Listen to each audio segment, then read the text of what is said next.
अस्सलाम वालेकुम my dear students, I hope आप सब ठीक ठाक होंगे। आज हम बात करेंगे फार्मास्यूटिक्स के एक बहुत इंपॉर्टेंट टॉपिक के बारे में, जो कि है फार्मास्यूटिकल इनकम्पैटिबिलिटी।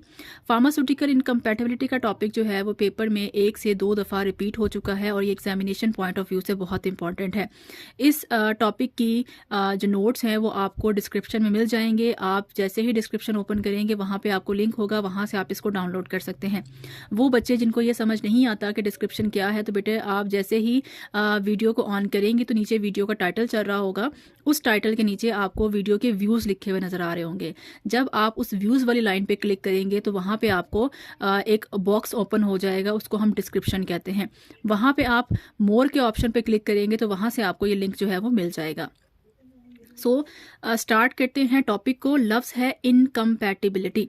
इनकम्पैटिबिलिटी का मतलब होता है वो चीज़ जो एक दूसरे के मुताबिक ना हो, उसको हम इनकम्पैटिबिलिटी कहते हैं। तो फार्मास्यूटिकल इनकम्पैटिबिलिटी से मुराद ये है कि जब हम दवाइयाँ बनाते हैं तो दवाइयों के अंदर हम मुख्तलिफ किस्म के केमिकल इंग्रेडिएंट्स को मिक्स करते हैं। सम टाइम ऐसा होता है कि जो एक इंग्रेडिएंट आपने मिक्स किया है वो इंग्रेडिएंट उसी दवाई के किसी दूसरे इंग्रेडिएंट के साथ मुताबिकत नहीं रखता। वो इंग्रेडिएंट दूसरे इंग्रेडिएंट के साथ केमिकल रिएक्शन कर सकता है, उसकी शक्ल को, उसके कलर को, उसके टेस्ट को, उसके इफ़ेक्ट को चेंज कर सकता है। इस चीज़ को हम कहते हैं इनकम्पैटिबिलिटी या गैर मुताबिकत। So mixing of a substance which are antagonist.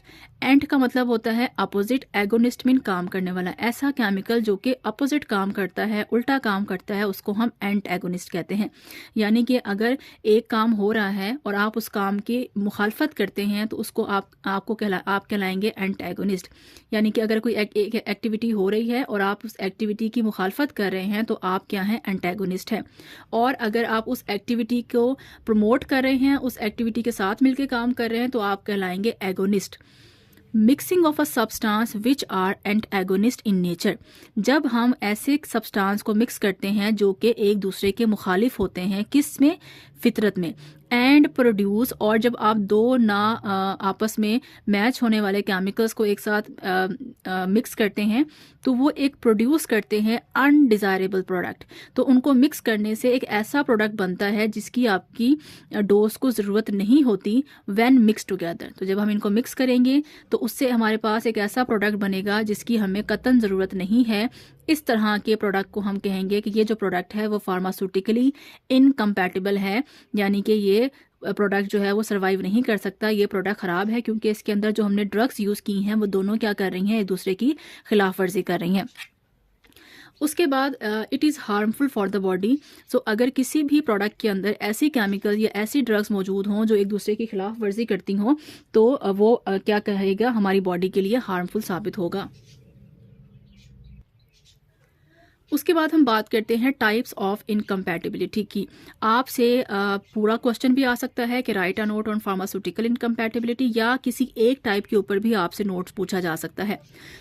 Incompatibility जो है उसकी 3 टाइप्स होती हैं। एक को आप कहते हैं थेराप्यूटिक इनकम्पैटिबिलिटी, सेकंड को हम कहते हैं केमिकल इनकम्पैटिबिलिटी, थर्ड को हम कहते हैं फिजिकल इनकम्पैटिबिलिटी। थेराप्यूटिक का मतलब होता है काम करने की सलाहियत, केमिकल का मतलब होता है केमिकल रिएक्शन करना, फिजिकल का मतलब होता है ज़ाहिरी शक्लो सूरत। अब एक एक करके हम इनको डिस्कस करते हैं। सबसे पहले हम बात करते हैं what is therapeutic incompatibility. Incompatibility which is due to the combination of drugs having the opposite nature is called therapeutic incompatibility। यानी कि अगर आप कोई सी 2 या 2 से ज़्यादा ऐसी दवाइयों को मिक्स कर रहे हैं, ऐसे केमिकल्स को मिक्स कर रहे हैं जो कि एक दूसरे के अपोजिट या एंटेगोनिस्ट काम करते हैं, तो जाहिर है अगर एक दवाई आप कह सकते हैं जी, एक दवाई आपके सीएनएस को एक्टिवेट करती है और आप उसके अंदर एक ऐसा केमिकल डाल दें जो सीएनएस को डीएक्टिवेट करता है, तो उससे क्या होगा कि जो आप प्रोडक्ट बनाएंगे या जो आप दवाई बनाएंगे वो ना तो सीएनएस को एक्टिवेट कर रही होगी, ना वो सीएनएस को डिप्रेस कर रही होगी, क्योंकि आपने 2 अपोजिट केमिकल को मिक्स करके एक मेडिसिन बना दी है। इस तरह की जो मेडिसिन होती है उसको हम कहेंगे कि ये मेडिसिन ठीक से काम नहीं कर सकती, इसके काम करने की सलाहियत ठीक नहीं है। उसमें कौन सी जो है इनकम्पैटिबिलिटी है, उसके अंदर थेराप्यूटिक इनकम्पैटिबिलिटी है। ठीक है जी। अब थेराप्यूटिक इनकम्पैटिबिलिटी 5 तरह से हो सकती है, यानी 5 तरह से हम गलती कर सकते हैं। जैसे कि अगर आपने ओवरडोज बना दी है, ओवर का मतलब होता है ज़्यादा, डोज का मतलब होता है दवाई की मिकदार। अगर आपने केमिकल जो थे जैसे कि फॉर एग्जांपल आपको कहा गया था कि आपने 50 mg जो है वो केमिकल इस या सॉल्ट जो है वो इस दवाई के अंदर डालना है, इस ड्रग के अंदर डालना है या मेडिसिन के अंदर डालना है। आपने 50 mg की जगह 100 mg सॉल्ट जो था वो मेडिसिन के अंदर डाल दिया, तो अब आपने दवाई की मिकदार क्या कर दी है, ज़्यादा कर दी है। तो हम कहेंगे कि मेडिसिन क्या हो गई है, ओवरडोज हो गई है। अब पेशेंट की जो रिक्वायरमेंट थी वो तो 50 mg की थी, आपने जो मेडिसिन बना दी है वो 100 mg की बना दी है। तो वो पेशेंट जब मेडिसिन को यूज़ करेगा तो वो जो दवाई है वो उसकी बॉडी के अंदर जाके थेराप्यूटिक इनकम्पैटिबिलिटी पैदा करेगी, यानी कि उसकी बॉडी को फ़ायदा जो है वो नहीं होगा जिस फ़ायदे के लिए वो दवाई लेना चाह रहा था। सेकंड क्या हो सकता है, wrong doses form. Doses form क्या होता है कि दवाई की जो शक्लो सूरत होती है, दवाई की जो शेप होती है, उसको हम डोजेज फॉर्म कहते हैं। यानी कि दवाई सिरप है, टैबलेट है, कैप्सूल है, इमल्शन है, क्या चीज़ है, उसको हम डोजेज फॉर्म कहते हैं। अब आपसे कहा गया था कि आपने कैप्सूल बनाना है इस मेडिसिन से या इस केमिकल से, आपने उससे सिरप बना दिया, ठीक है। या आपसे कहा गया था कि आपने इमल्शन बनानी है, आपने उससे इंजेक्शन बना दिया। आपको कहा गया था कि इसका टैबलेट बनानी है, आपने उसको कैप्सूल बना दिया। तो आपने जो दवाई की शक्ल तैयार की है वो गलत तैयार की है। इस तरह की जो डोजेज फार्म होती है, ये जो गलत डोजेज फार्म आप अनरिकमेंडेड डोजेज फार्म बनाते हैं, वो भी फिर आपकी बॉडी के अंदर जाके गलत काम करती है। इसको हम कहते हैं थेराप्यूटिक इनकम्पैटिबिलिटी। खास तौर पर जब आप इंजेक्टेबल्स बनाते हैं, क्योंकि जब आप इंजेक्टेबल बनाते हैं तो जो इंट्रावीनस ड्रग्स होती हैं उसकी मिकदार और होती है, इंट्रामस्कुलर ड्रग्स की मिकदार और होती है, और वो दवाइयाँ जो आप वेन के अंदर या अपनी स्किन के अंदर लगाते हैं उसकी डोज और होती है। तो अगर आपने गलत रूट इस्तेमाल किया है, गलत शेप बनाई है दवाई की, तो वो भी आपकी किस में आती है, थेराप्यूटिक इनकम्पैटिबिलिटी में आती है। थर्ड टाइप हमारे पास आती है कॉन्ट्रा इंडिकेशंस। कॉन्ट्रा इंडिकेशन से मुराद होती है कुछ दवाइयाँ ऐसे होती हैं या कुछ केमिकल्स ऐसे होते हैं जिनको हम ख़ास किस्म की बीमारी में इस्तेमाल नहीं कर सकते, या कुछ ख़ास पेशेंट के ऊपर हम इसको इस्तेमाल नहीं कर सकते, उसको हम कहते हैं कॉन्ट्रा इंडिकेशन। यानी कि जो भी दवाई होती है उसके ऊपर मेंशन होता है कि ये दवाई इस इशू के लिए आपने इस्तेमाल नहीं करनी।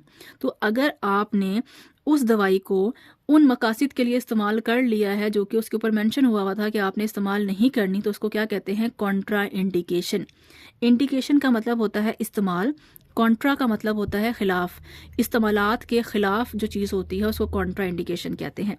सो dose that is not advisable, दवाई की वो मिकदार जिसकी आपको नसीहत नहीं की गई थी for a person is called Contra indication. यानी कि आपको कहा गया था कि ये दवाई आपने फ़लाँ पर्सन को नहीं लगानी, या ये दवाई बच्चों में नहीं देते, या ये दवाई बुजुर्गों में नहीं देते, बट आपने उस बात की कॉन्ट्रा इंडिकेशन की, खिलाफ वर्जी की, और आपने वो दवाई बच्चों में दे दी या बड़ों में दे दी, तो वो भी उस इंसान के अंदर क्या पैदा करेगी, इनकम्पैटिबिलिटी पैदा करेगी। उस इनकम्पैटिबिलिटी को हम क्या कहेंगे, उस इनकम्पैटिबिलिटी को हम कहेंगे थेराप्यूटिक इनकम्पैटिबिलिटी। ठीक हो गया। अब हम बात करते हैं फोर्थ इफेक्ट की। सो फोर्थ इफेक्ट होता है ड्रग साइनर्जी। साइनर्जी का मतलब होता है सम अप करना, बढ़ाना, इंक्रीज करना। सपोज कि अगर आप कोई सी दो ड्रग्स मिला रहे हैं, एक दवाई जो है उसका काम है कि वो आपके ब्रेन को एक्टिवेट करती है, और दूसरी दवाई का काम है वो भी ब्रेन को एक्टिवेट करती है। तो जब आप इन दो दवाइयों को इकट्ठा इस्तेमाल करेंगे तो वो दवाइयाँ अपनी ज़रूरत से ज़्यादा ब्रेन को एक्टिवेट कर देंगी। इस इफ़ेक्ट को हम कहते हैं ड्रग साइनर्जी। यानी कि वो drugs that taken together produce greater effect. जब आप दवाइयों को इकट्ठा इस्तेमाल करते हैं और वो ज़्यादा इफेक्ट पैदा करती हैं then the sum of their individual effect, यानी कि जो उनका अलग अलग इफेक्ट था वो कम होना था, बट जब आपने उनको मिक्स करके इस्तेमाल किया तो वो आपकी बॉडी के अंदर ग्रेटर इफेक्ट पैदा करेंगी। उसको हम कहते हैं ड्रग साइनर्जी। जैसे कि आपको नींद आवर कोई दवाई बना रहे हैं, उसके अंदर आपने केमिकल डाला जो कि नींद पैदा करता है। अब आपने उसके अंदर एक केमिकल डालने के बजाय दो ऐसे केमिकल डाल दिए जो कि दोनों के दोनों नींद पैदा करते हैं। तो अब अगर आप उस पेशेंट को वो दवाई देंगे तो वो बंदा जिसने 6 घंटे की नींद लेनी थी अब वो 12 से 16 घंटे सोया रहेगा, क्योंकि आपने ड्रग साइनर्जी कर दी है, ड्रग के इफेक्ट को सम अप कर दिया है। आपने ऐसी ड्रग्स मिक्स कर दी हैं जिन दोनों का इफेक्ट क्या है, सेम है, और वो दोनों का इफेक्ट मिलकर इंसान की बॉडी को थेराप्यूटिक इनकम्पैटिबिलिटी का शिकार करवा देगा। और लास्ट जो हमारे पास आता है डैट इज ड्रग एंटेगोनिज्म। लफ्ज़ एंटेगोनिज्म का मतलब होता है अपोजिट, मुखालफत करने वाली ऐसी दवाइयाँ जो एक दूसरे के इफ़ेक्ट को ख़त्म करती हैं, ज़ाइल करती हैं, मुखालफत करती हैं, उनको भी आप एक साथ मिक्स नहीं कर सकते। यानी कि अगर एक दवाई जो है वो हमारे ब्रेन को एक्टिवेट कर रही है और उसके साथ आप एक ऐसी दवाई मिला दें जो कि ब्रेन को डीएक्टिवेट करती है, तो जब आप उसको बना के पेशेंट को खिलाएंगे तो किस पेशेंट को देंगे? जिसका ब्रेन एक्टिवेट करना है हम उसको भी नहीं दे सकते, क्योंकि हमने वो दवाई भी डाली हुई है जो ब्रेन को डिप्रेस करती है। अगर आपने डिप्रेस पेशेंट को देनी है तो आप उसको भी नहीं दे सकते, क्योंकि उसके अंदर हमने वो दवाई भी डाली हुई है जो एक्टिवेट करती है और डिप्रेस दोनों करती है। सो ड्रग एंटागोनिज्म का मतलब है कि जब एक दवाई दूसरी दवाई के इफेक्ट को ब्लॉक कर रही हो, ख़त्म कर रही हो, उसकी मुखालफत कर रही हो, तो दवाई का जो इफेक्ट है, जो टोटल इफेक्ट है दवाई का, वो ख़त्म हो जाता है। इसको हम कहते हैं ड्रग एंटागोनिज्म। और ये भी किस में आता है? ये भी हमारे पास थेराप्यूटिक इनकम्पैटिबिलिटी के अंदर आता है।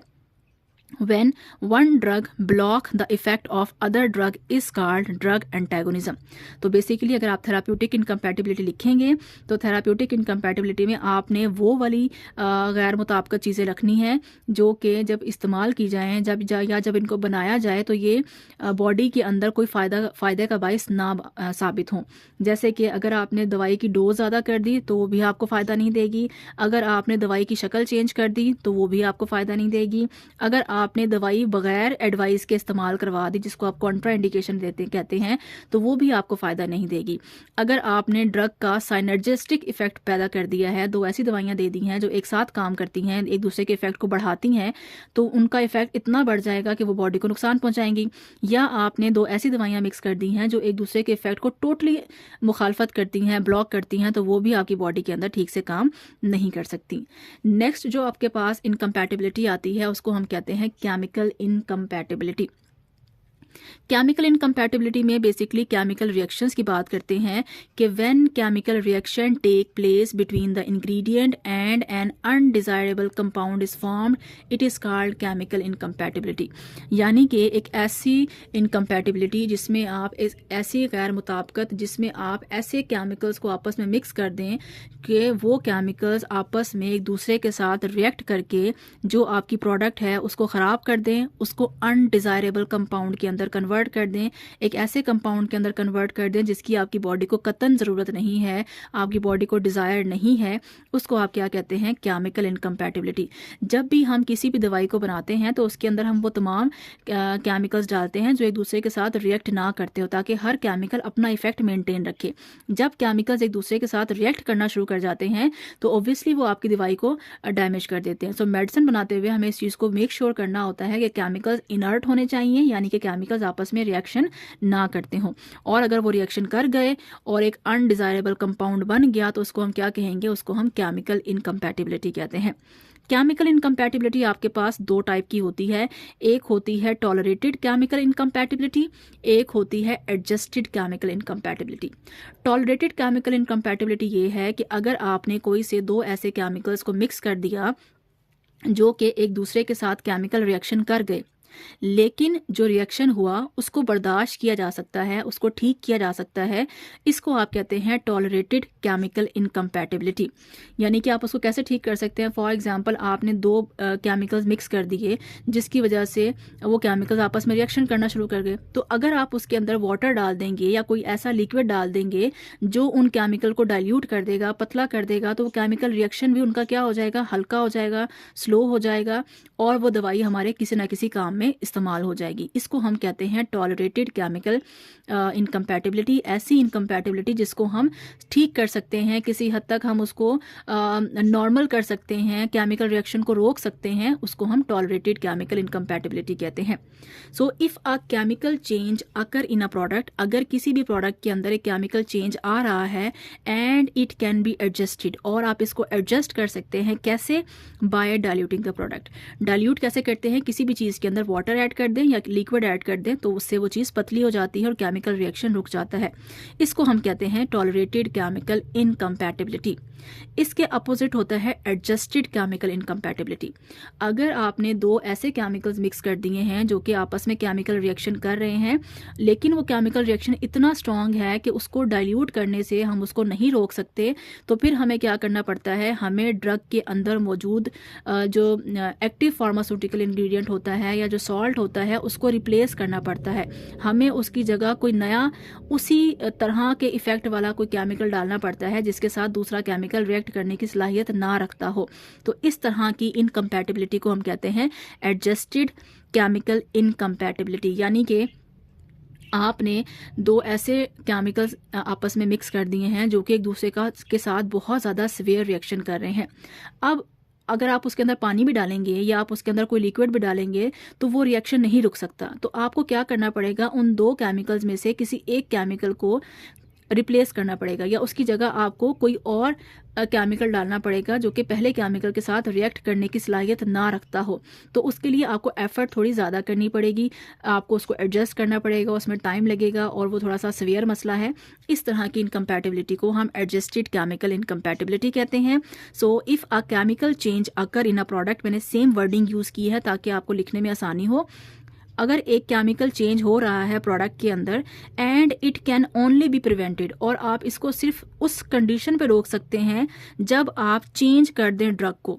जब आप ड्रग को किससे चेंज कर दें, विद एन अदर ड्रग, एक दूसरी ड्रग के साथ चेंज कर दें ऑफ इक्वल थेराप्यूटिक वैल्यू, जिसकी सेम थेराप्यूटिक वैल्यू है बट वो जो ड्रग है वो पहली ड्रग के साथ रिएक्शन करने की सलाहियत ना रखती हो। तो इस तरह की इनकम्पैटिबिलिटी को हम क्या कहते हैं, एडजस्टेड इनकम्पैटिबिलिटी, क्योंकि इसके लिए आपको जो आपकी प्रोडक्ट है उसके अंदर बाकायदा एडजस्टमेंट करनी पड़ी है, तब्दीली करनी पड़ी है, प्रॉपर चेंज उसके अंदर लाना पड़ा है। सो बस डिफरेंस ये है कि इस तरह की इनकम्पैटिबिलिटी को हम पतला करके पानी डाल के ठीक कर सकते हैं, बट इस तरह की जो इनकम्पैटिबिलिटी है उसको अगर आपको ठीक करना है तो आपको क्या करना पड़ेगा, प्रॉपर ड्रग को उसके अंदर से चेंज करना पड़ेगा। तीसरी टाइप जो हमारे पास आती है वो आती है फिजिकल इनकम्पैटिबिलिटी। फिजिकल से मुराद होता है शक्लो सूरत, उसकी साख्त, उसकी शेप, उसका कलर अगर चेंज हो रहा है तो उसको हम फिजिकल इनकम्पैटिबिलिटी कहते हैं। सो अगर आप दो या दो से ज़्यादा केमिकल्स को आपस में मिक्स करते हैं और वो केमिकल एक दूसरे के साथ रिएक्ट करके एक ऐसा प्रोडक्ट बना देते हैं जिससे उस प्रोडक्ट की शक्ल भी चेंज हो जाए या उसका कलर चेंज हो जाए या उसका फ्लेवर चेंज हो जाए या आप कह सकते हैं कि उसकी शेप चेंज हो जाए, तो उससे क्या होगा कि जो आपकी प्रोडक्ट है उसकी शक्ल ही चेंज हो गई है, उसकी बनावट ही चेंज हो गई है। तो इस तरह की इनकम्पैटिबिलिटी को हम फिजिकल इनकम्पैटिबिलिटी कहते हैं। फिजिकल इनकम्पैटिबिलिटी आपको आम आँख से नज़र आ जाती है, हम उसको देख सकते हैं कि अगर प्रोडक्ट का कलर चेंज हो रहा है या उसकी शेप चेंज हो रही है या उसका फ्लेवर चेंज हो रहा है तो वो आपको आम आँख से नज़र आ जाता है। बट जो आपके पास केमिकल इनकम्पैटिबिलिटी है या आपके पास जो थेराप्यूटिक इनकम्पैटिबिलिटी है वो आपको आम आँख से नज़र नहीं आती, वो आपको उसी वक्त पता चलती है जब आप उस ड्रग को इस्तेमाल करते हैं। So when we mix different substance, जब हम डिफरेंट सब्सटेंस को मिक्स करते हैं एंड दे शो, और वो दिखाते हैं a visible incompatibility in their appearance, और वो अपनी शक्लो सूरत में एक प्रॉपर गैर मुताबिकत, एक प्रॉपर डिफरेंस शो करते हैं, ऐसा डिफरेंस जो कि विजिबल होता है जिसको आप आम आँख से देख सकते हैं। इस तरह की इनकम्पैटिबिलिटी को हम फिजिकल इनकम्पैटिबिलिटी कहते हैं। एग्जाम्पल देखें कि आप जो हैं वो ऑलिव ऑयल लेते हैं, उसको आप वाटर के साथ मिक्स करते हैं और आप एक इमल्शन बनाना चाहते हैं, बट आप ये जानते हैं कि कभी भी ऑयल और पानी आपस में मिक्स नहीं होते। सो जैसे ही आप ऑयल और पानी को आपस में मिक्स करेंगे तो पानी अलग हो जाएगा और ऑयल जो है वो अलग हो जाएगा। This is a physical incompatibility, यानी कि आपकी जो प्रोडक्ट है उसकी शक्ल ही चेंज हो गई है। उसकी वजह क्या है कि आपने जो दो ऐसे केमिकल्स मिक्स किए हैं जिनके अंदर मिक्स होने की सलाहियत ही मौजूद नहीं है, जो कि इमिसिबल हैं, एक दूसरे के अंदर हल होने की सलाहियत नहीं रखते। अब हम इस प्रॉब्लम को ठीक कर सकते हैं अगर हम इन दोनों के अंदर इमल्सीफाइंग एजेंट्स डाल दें। इमल्सीफाइंग एजेंट वो केमिकल्स होते हैं जो कि दो ना हल होने वाले लिक्विड्स को आपस में हल करने की सलाहियत रखते हैं, उनको इमल्सीफाइंग एजेंट कहते हैं। जैसे कि गम अकेशिया, गोंद कीकर, गम ट्रैगाकैंथ, गोंद कतीरा, ये ऐसे केमिकल्स होते हैं जो कि इमल्सीफाइंग एजेंट के तौर पर इस्तेमाल होते हैं। सो अगर आप पानी और ऑयल को मिक्स कर रहे हैं और उसके अंदर आप गोंद कीकर या गोंद कतीरा डाल देंगे तो वो दोनों आपस में एक दूसरे के साथ मिक्स हो जाएंगे। तो ये जो आपने दो केमिकल्स डाले हैं, ये दोनों केमिकल उस प्रोडक्ट की शेप को मेंटेन करेंगे, लिहाजा जो फिजिकल इनकम्पैटिबिलिटी आ रही थी, जो शेप चेंज हो रही थी, अपीयरेंस चेंज हो रही थी, वो अब ठीक हो जाएगी, तो आपकी फिजिकल इनकम्पैटिबिलिटी नॉर्मल हो जाएगी। लास्ट में हमारे पास आता है types of physical incompatibility. Physical incompatibility 3 तरह की हो सकती है। एक है इनसॉल्युबिलिटी, कि अगर आपकी 2 ड्रग्स आपस में हल होने की सलाहियत नहीं रखती तो उसको इनसॉल्युबिलिटी कहते हैं। इसकी वजह से भी आपकी ड्रग की शेप चेंज हो जाएगी, ड्रग जो आपकी प्रोडक्ट है उसकी अलग अलग लेयर्स बनना शुरू हो जाएंगी। देन आता है इमिसिबिलिटी। इमिसिबल की एग्जाम्पल सबसे ज़्यादा यही है कि ऑलिव ऑयल और पानी को मिक्स करें तो आपस में हल नहीं होते, उसको हम कहते हैं इमिसिबल केमिकल्स। और तीसरा आपके पास आता है प्रेसिपिटेट फॉर्मेशन, यानी कि अगर आप पानी के अंदर रेत को डाल दें तो रेत पानी के अंदर मिक्स नहीं होती बल्कि वो नीचे बैठ जाती है। तो सम टाइम ऐसा होता है कि हमारी प्रोडक्ट के अंदर कुछ केमिकल्स लेयर्स बनाने की बजाय एक केमिकल अलग हो जाता है और दूसरा जो प्रोडक्ट होता है या केमिकल होता है वो नीचे बैठ जाता है। तो इससे भी हमारी प्रोडक्ट जो है वो दिखने में और काम करने में ख़राब हो जाती है। तो इससे भी क्योंकि प्रोडक्ट की शेप ख़राब हो गई है तो इसको हम किस में इंक्लूड करते हैं, इसको हम फिजिकल इनकम्पैटिबिलिटी के अंदर शामिल करते हैं। सो ये था जी आज का topic about physical incompatibility. I hope आपको टॉपिक अच्छा लगा होगा, आपने इससे कुछ ना कुछ ज़रूर सीखा होगा। वीडियो पसंद आई है तो प्लीज़ वीडियो को लाइक करें, चैनल को सब्सक्राइब करें और इसे अपने फ्रेंड्स के साथ ज़रूर शेयर करें। Thank you so much. Allah हाफ़िज़।